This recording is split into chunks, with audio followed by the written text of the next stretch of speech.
La alianza entre Dios y la humanidad que hemos ido meditando en los domingos anteriores de Cuaresma con Noé, con Abraham y Moisés, que han sido los protagonistas, es cosa de dos.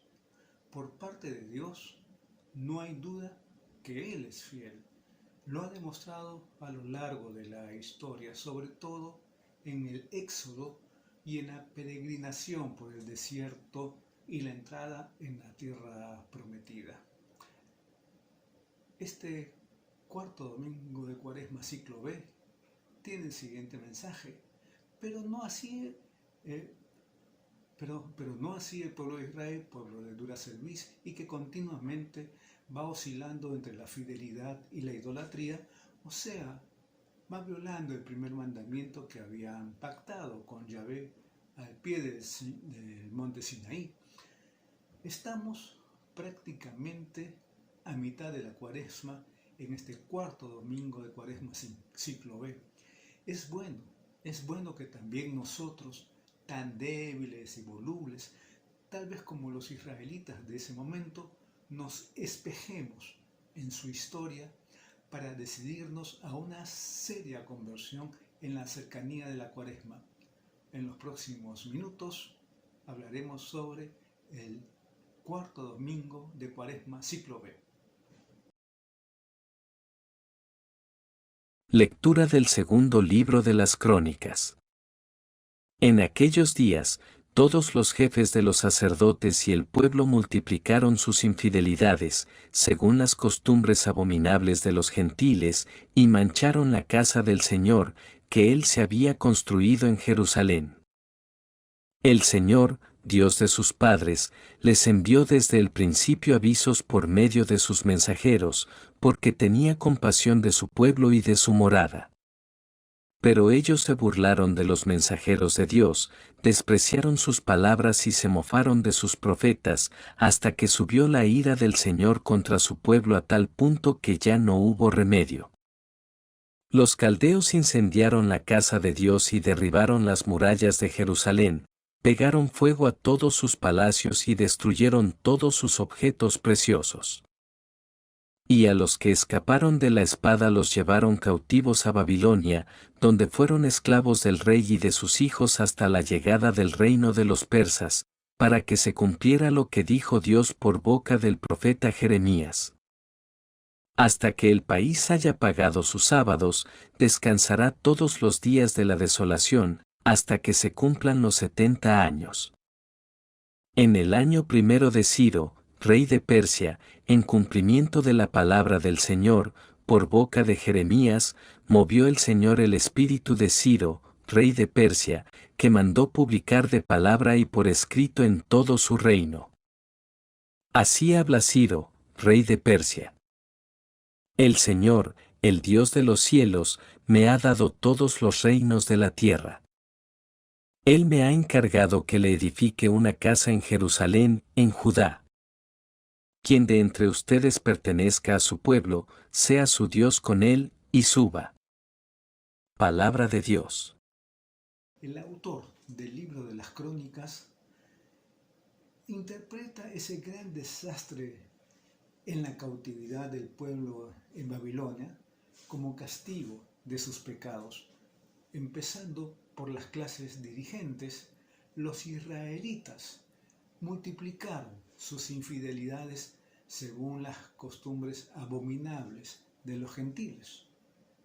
Aunque Dios tenía compasión de su pueblo y les envió profetas que les avisaran a cada momento, no les hicieron caso.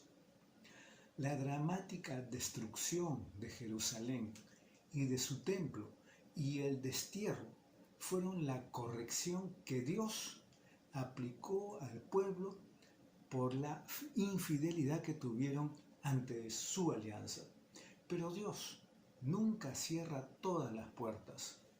Una vez cumplido el tiempo debido, suscitó a un pagano, Ciro, rey de Persia, que permitió que volvieran a Jerusalén los que quisieran.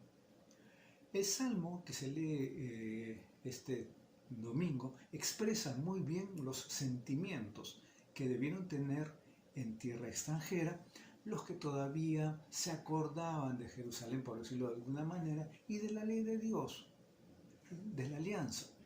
Ahora, junto a los canales de Babilonia, echan de menos los cantos de Sión y piden a Dios que termine con sus enemigos. ¿Cómo sucedió? ¿No? Porque Ciro acabó con el poder de los asirios que habían llevado a cabo al destierro a los israelitas. Lectura de la carta del apóstol San Pablo a los Efesios. Hermanos, Dios, rico en misericordia, por el gran amor con que nos amó, estando nosotros muertos por los pecados, nos ha hecho vivir con Cristo, por pura gracia están salvados. Nos ha resucitado con Cristo Jesús y nos ha sentado en el cielo con Él. Así muestra a las edades futuras la inmensa riqueza de su gracia, su bondad para con nosotros en Cristo Jesús. Porque están salvados por su gracia y mediante la fe. Y no se debe a ustedes, sino que es un don de Dios, y tampoco se debe a las obras, para que nadie pueda presumir. Pues somos obra suya. Nos ha creado en Cristo Jesús, para que nos dediquemos a las buenas obras, que Él nos asignó para que las practicásemos.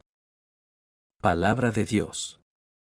San Pablo, consciente del pecado al que todos estamos y somos propensos, destaca la fuerza del amor de Dios que supera nuestro pecado y nos salva.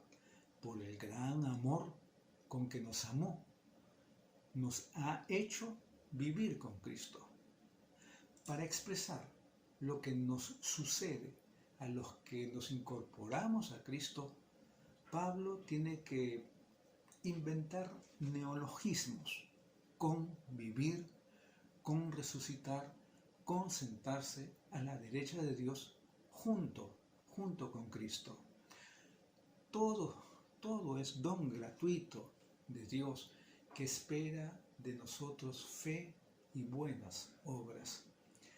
Por eso la lectura de Pablo nos prepara para escuchar el Evangelio, que también insiste en este amor gratuito de Dios para con nosotros, pecadores. Lectura del Santo Evangelio según San Juan. En aquel tiempo, dijo Jesús a Nicodemo: lo mismo que Moisés elevó la serpiente en el desierto, así tiene que ser elevado el Hijo del Hombre, para que todo el que cree en él tenga vida eterna. Tanto amó Dios al mundo que entregó a su Hijo único para que no perezca ninguno de los que creen en él, sino que tengan vida eterna. Porque Dios no mandó su Hijo al mundo para juzgar al mundo, sino para que el mundo se salve por él. El que cree en él no será juzgado, el que no cree ya está juzgado, porque no ha creído en el nombre del Hijo único de Dios. El juicio consiste en esto, que la luz vino al mundo, y los hombres prefirieron las tinieblas a la luz, porque sus obras eran malas.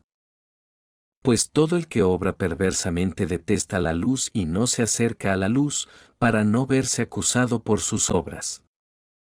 En cambio, el que realiza la verdad se acerca a la luz, para que se vea que sus obras están hechas según Dios. Palabra del Señor. Del diálogo de Jesús con Nicodemo, leemos hoy la segunda parte, que ya no es tanto diálogo, sino, digamos, un monólogo teológico en labios de Jesús. Después de haber hecho las afirmaciones que apuntan a la iniciación en el reino y la fe en Cristo, Jesús, que nos hace nacer de nuevo por el agua y el Espíritu. Jesús recuerda así la imagen de la serpiente que Moisés levantó en el desierto y que, para los que la miraban con fe, producía la curación. Se centra entonces todo el discurso de la catequesis del maestro en el amor que Dios tiene a la humanidad y que se ha mostrado sobre todo al enviarles a su propio Hijo, para que se salven todos los que creen y crean en Él. La descripción que hace el libro de las crónicas de la historia de Israel puede ser también un poco reflejo de la nuestra. A pesar de la elección y de los dones de Dios y de los profetas que sigue enviando para enseñanza nuestra, y sobre todo a pesar de habernos dado como Maestro y Salvador a su propio Hijo, seguimos claramente, voy a decirlo así, en déficit respecto a la nueva alianza que Él nos ha ofrecido. De nosotros también se puede decir en alguna medida que hemos preferido las tinieblas a la luz, porque no acabamos de admitir en nuestra vida toda la luz de Cristo. Como Israel en el Antiguo Testamento fue continuamente tentado de dejarse contaminar por las costumbres morales y la idolatría de los pueblos paganos vecinos, también nosotros podemos ser cobardes a la hora de resistir al atractivo que el mundo de hoy, con su mentalidad, ejerce sobre nosotros. Cuaresma es tiempo de examen, de chequeo espiritual, de autocrítica sincera, de conversión. A la luz de ese Cristo que camina hacia su entrega total en la cruz, sus seguidores nos tenemos que plantear si nuestra vida va respondiendo a ese amor de Dios manifestado en Cristo Jesús, o hemos caído en una rutina y en una pereza espiritual que hace peligrar que la Pascua de este año sea una Pascua provechosa para nuestro crecimiento en la fe. Solo podremos prepararnos a la Pascua y celebrarla realmente en profundidad si reconocemos nuestra situación de pecado y decidimos convertirnos a nuestra opción radical cristiana de fidelidad a la alianza. Esta frase de Jesús, que se puede considerar como centro y resumen no solo del Evangelio de Juan, sino de todo el mensaje del Nuevo Testamento, nos da la clave para superar nuestra conciencia de pecado. Tanto amó Dios al mundo que entregó a su Hijo único para que no perezca ninguno de los que creen en Él, sino que tengan vida eterna. El amor de Dios tiene el privilegio a todos nuestros méritos y superior a todos nuestros deméritos. Ya en el Antiguo Testamento se manifestó este amor, incluso si tuvo que castigar y corregir a su pueblo cuando le sacó de la esclavitud de Egipto y más tarde le hizo volver de la cautividad. En la primera lectura hemos escuchado cómo Dios movió el corazón del rey Ciro, que permitió a los israelitas volver a Jerusalén para reedificar su nación y su templo. Dios entonces superaba una vez más con su amor y su perdón la realidad del pecado. Pero, sobre todo, es en el Nuevo Testamento cuando experimentamos este amor de una manera, voy a decirlo, más profunda. Pablo nos dice que Dios, rico en misericordia, por el gran amor con que nos amó, estando nosotros muertos por los pecados, nos ha hecho vivir con Cristo. Este amor de Dios es totalmente gratuito. No lo habíamos merecido, por pura gracia están salvados, dice. Así muestra en todos los tiempos la inmensa riqueza de su gracia, su bondad para con nosotros en Cristo Jesús. No se debe a ustedes, sino que es un don de Dios, dice la Escritura.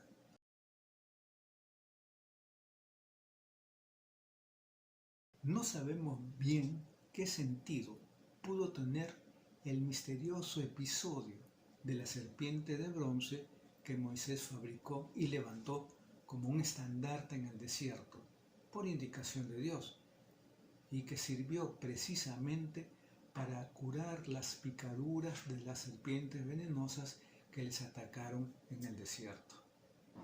En el libro de la sabiduría se nos da la clave para entenderlo mejor. No valora la serpiente en sí misma como si fuera un objeto mágico, sino como recordatorio de la bondad de Dios cuando el pueblo le mira. El que a ella se volvía, dice, se salvaba, no por lo que contemplaba, sino por ti, Salvador de todos, dice el libro de la sabiduría. Pero lo que sí sabemos, porque es el mismo Jesús quien lo explica a Nicodemo, es que Él, Jesús, elevado como la serpiente en el estandarte de la cruz, será el punto de referencia para todos los que se quieran salvar.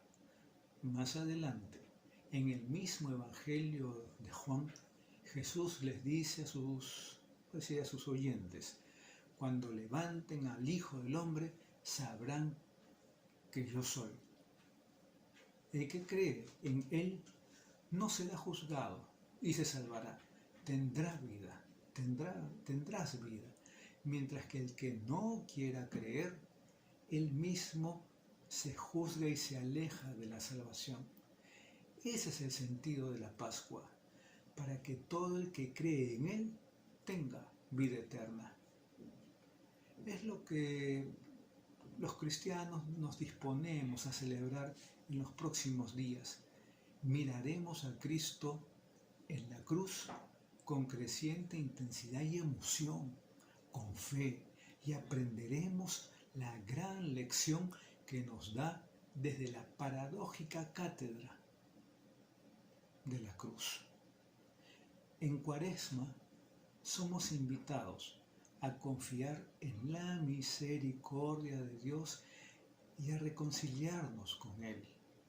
Como a Israel, se nos presenta el camino para volver del pecado a la alianza y reedificar los valores que habíamos perdido. Cada uno sabe qué tiene que reedificar en su vida, de qué pecados tiene que convertirse, qué valores tiene que recuperar.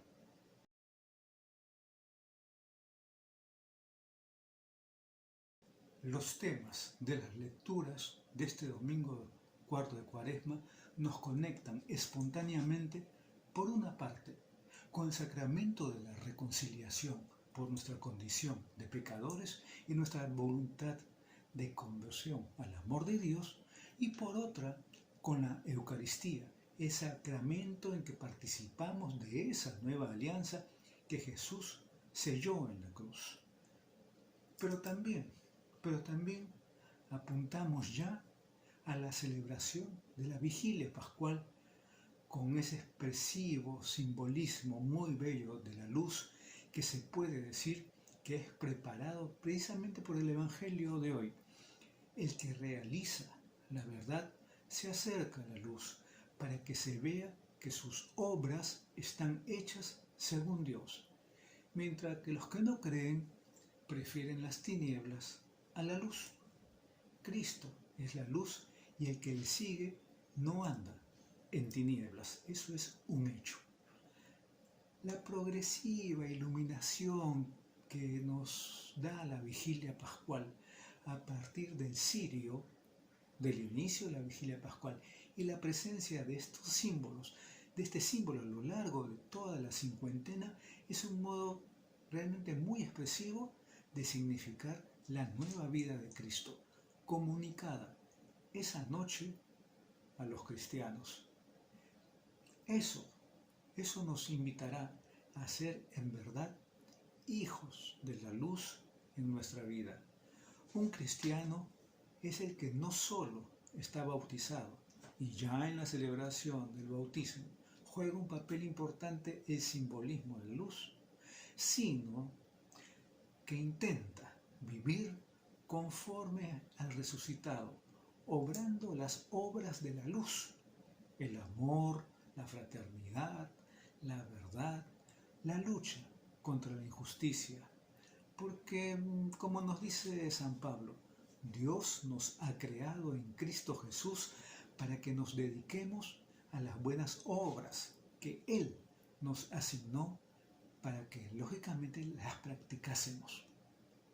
Este es el mensaje de este cuarto domingo de Cuaresma en el ciclo B. Bendiciones.